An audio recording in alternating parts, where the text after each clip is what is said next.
lawyer makes a mistake that leads to me getting 24-hour calls on my phone from random people, so I do the same to him.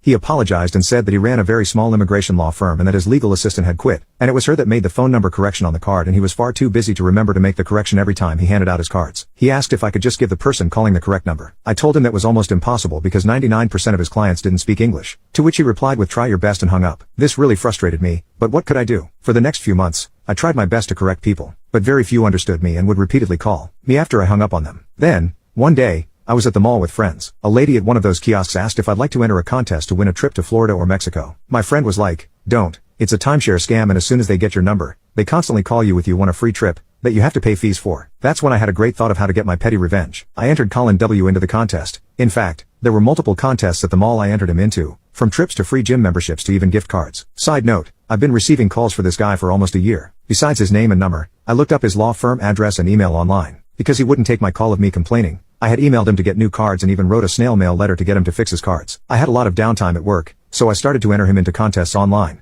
usually 5 to 15 in a day. I did this 5 days a week when I was at work, and any time I was out shopping, for about 8 months. I would have continued longer, but at about the 8 months mark, I stopped getting calls for Colin W. Around a week after that, I looked him up online, and he had changed his cell phone number.